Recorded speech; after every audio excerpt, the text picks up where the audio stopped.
Well, if you're a fan of the Marlin lever gun, then you probably know that something big is about to happen in mid-December. But if the comments I've been seeing online are any indication, a lot of you guys and gals are missing some of the important details. And if you'll stick around just for a few minutes, we're going to cover those and make sure everybody's up to speed.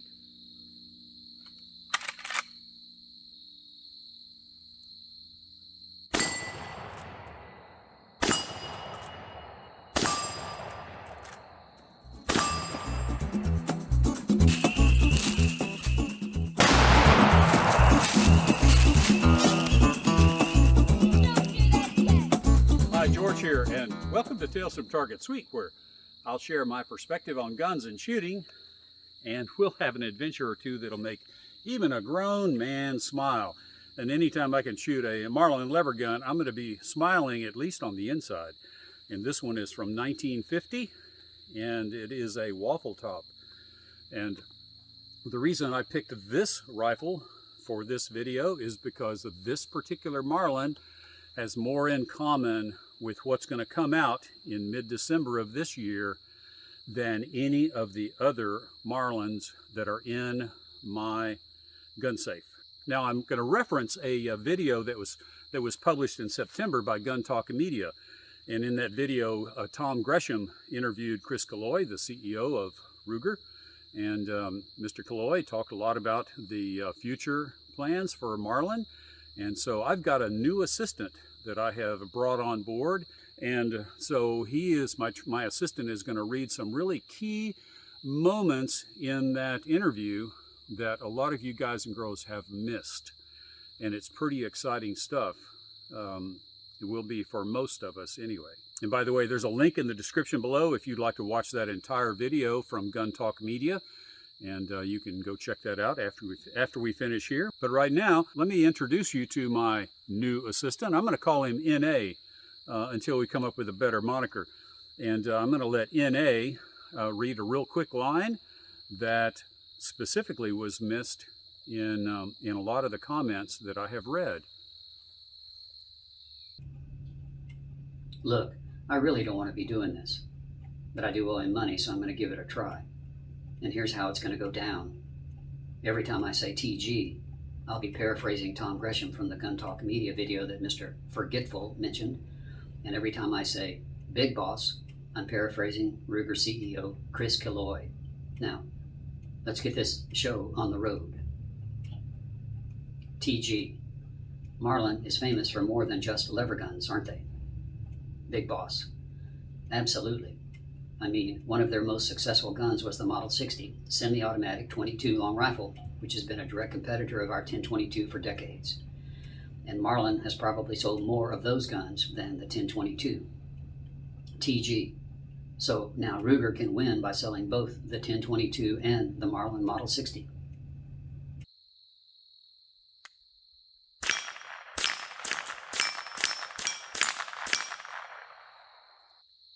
Well, who doesn't like a semi-automatic 22 rifle? And this particular Model 60, which is actually a GA22, which was made for a hardware store in Chicago, every bit the Model 60, but it's not labeled a Model 60. But anyway, I love the Model 60. I have every bit of respect for the Ruger 1022 because it's sold millions, but as Mr. Killoy said, it's very likely that the Marlin Model 60 has actually sold more rifles historically than the Ruger 1022, and it sure seems like from the comments that NA read that Ruger intends for the new Marlin to continue production of the Model 60. And so there's a tidbit of information that seemed to be missed in some of the comments. Now, let's go back to NA, and I'm going to let him read a little bit more about, but this time about the Marlin lever gun, and see what other tidbit that seems to get lost in the noise. TG. For the lever gun lovers out there, when will they see the new Marlins hit the shelves? Big Boss. Good question. Our first priority is going to be Centerfire rifles, and we're starting with the Marlin 1895, probably the SBL stainless big loop in 4570. That gun will slowly start showing up in mid-December 2021, followed pretty quickly by the 1894, which will chamber in .357 and .44 Magnum. I'm not sure if we can pull this off before the sun sets. But as you can tell, one of the questions has been in the comments, I wonder what cartridges they're going to chamber the 1894 in when it finally comes out. You probably already knew about the 1895 SBL being the first offering that will come out in December, followed by the 336, 3030, and then the 1894 in 357 Magnum and 44 Magnum. But by the way, I'm shooting these 35 Remington, and these are 158 grain Hornady XTP bullets. Now they're loaded with a minimum charge of 2015, but they're still going about 1900 feet per second, and so they far exceed the design limitations of the XTP bullet. But I've got a ton of these bullets, and I'm going to use them for plinking and maybe for a little bit of varmint work, because even though they're going to basically disintegrate when they hit some resistance, it's still going to be very effective for plinking, as we're doing right here. And I'm fixing to shoot some reactive targets, but would also be good for some varmints. So let me shoot a little bit more, and then we'll talk about another one of the tidbit items that has come up that seems to be being missed.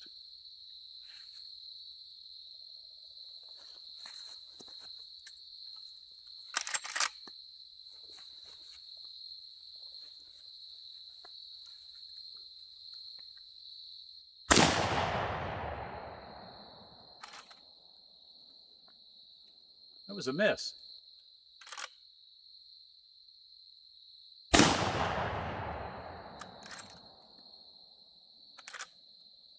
Should I shoot a can of candied yams? I think so.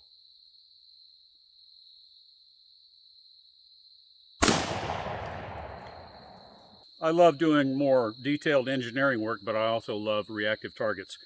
And who can't enjoy a can of candied yams being fed to the wildlife? But anyway, let me give you back to NA for just a quick segment, and he's going to talk about another detail that was in that interview with Mr. Killoy. TG, but first you'll introduce the 4570 and then the Model 336 in 3030. Big Boss, yes, the Model 336 will be chambered in 3030, of course, but we'll also probably be offering the 1895 in the other cartridge it's famous for, the 444 Marlin. 444 Marlin, and this was a big one, a big question for me, and I missed it the first time that I watched that interview several weeks ago. But the 444 Marlin is going to be reintroduced in the Marlin 1895, and so it's going to be chambered for 4570, of course, as we kind of all knew, but also the 444 Marlin. And this might be the time for me to finally get my hands on a lever gun chambered in 444 Marlin. I've wanted one since I was a kid. But let's shoot a few more reactive targets, and then we've got really a blockbuster, and it's an important one. Big Boss, you know, we are famous for our investment casting, so people have asked if we're going to introduce that technology into the new Marlins. And the answer to that is no. If we were starting the design from the beginning, we might tap into our investment cast technology. It's really hard to say for sure. But where Marlins had forged parts in the past, we're going to stick with forged parts. So I don't know if you knew about Ruger's casting prowess, but they are an industry leader, I think it's fair to say. And so it's good to know from an engineer's perspective that the forged steel receiver of the Marlin Model 336, hopefully the Marlin Model 1895, and hopefully if they ever return the Model 39 to production, that it will also have a forged receiver. And so that was great information, and a lot of guys had asked, several people in the comments had asked about Ruger changing to a cast receiver. So another one, check. That's great information to know about Ruger's intentions for Marlin. Now, I mentioned that this guy here had more in common with the new Marlins than any other Marlin that I have back in the gun safe. And so I'm going to let NA tell you about this last detail and why, and then I'll tell you why it applies to this rifle as well. Big boss. But there's a big change coming to the new Marlin lever guns, and it gets back to the great Marlin debate that has raged over the years. You know, microgroove versus Ballard. The change is that all Centerfire Marlin lever guns will be made using Ruger's cold hammer forged process instead of microgroove, and initial testing is showing phenomenal accuracy. So there you have it.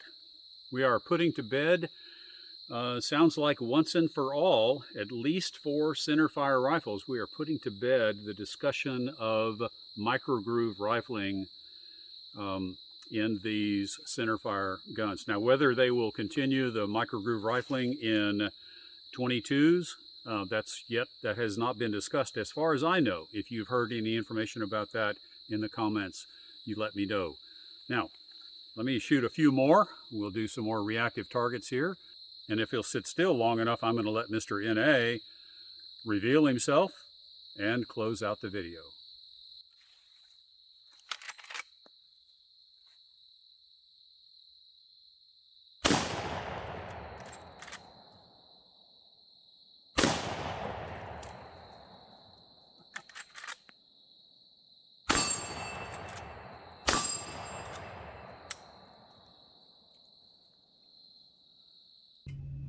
So I hope I did okay, because I do earn quite a bit of money, and at risk of sawing on a limb I'm already way out on, let me point out that he never did say what that Marlin 1950 waffle top had in common with the new Marlins that are coming out in December. Well, in case you haven't figured it out, that rifle has both a forged receiver, and while the barrel is not cold hammer forged, it does have standard, not microgroove rifling. Now, on behalf of Mr. Forgetful, let me say thanks for watching, and he'll see you in the next video. You know, folks are going to think that NA stands for not applicable, not new assistant. Maybe we could change the abbreviation of new assistant to something like new, never mind.